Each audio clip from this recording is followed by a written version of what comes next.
ویسے ہم تو اس سے خفا ہی رہے کیونکہ اس نے داڑھی نہیں رکھی عبد الباسط نے، خدا اس کو غریق رحمت کرے، لیکن یہ بات ماننی پڑے گی کہ جب وہ موج میں آ کے قرآن پڑھتا، توبہ، شاید اس کی کرامت تھی یا کیا بات تھی، قرآن کا خادم تھا بڑا۔ کراچی پاکستان جب بھی آیا میں کسی ایسی مجلس میں نہیں گیا ہوں جس میں عبد الباسط تلاوت کر رہا ہوں، کیونکہ مجھے یہ افسوس تھا کہ اتنا عالمی قاری و مقری و داڑھی نہیں رکھ رہا۔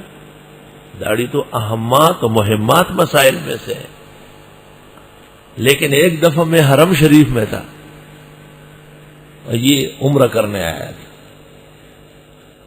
عرب شہزادوں نے درخواست کی تو مقام ابراہیم کے پیچھے بیٹھ کے اس نے تلاوت کی، اوئے جی یہ ائمہ کعبہ اور یہ قضات یہ میں نے روتے ہوئے دیکھے چیخ چیخ کر۔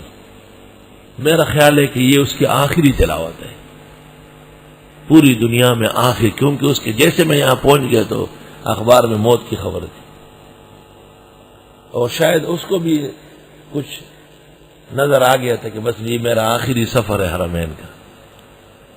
اس نے سورہ حدید اور سورۃ مجادلہ اس وقت پڑھی دونوں، اور سورہ حدید اور سورہ مجادلہ تقریباً ایک سانس سے پوری کی۔ تو ایک ڈاکٹر صاحب بیٹھے تو اس نے کہا دل پر دباؤ بڑھے گا بہت۔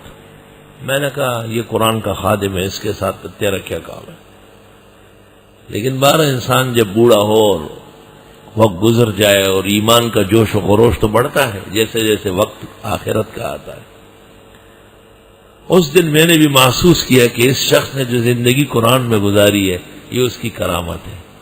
میں بھی بیٹھ گیا اور 2-2.5 گھنٹے سنا میں نے،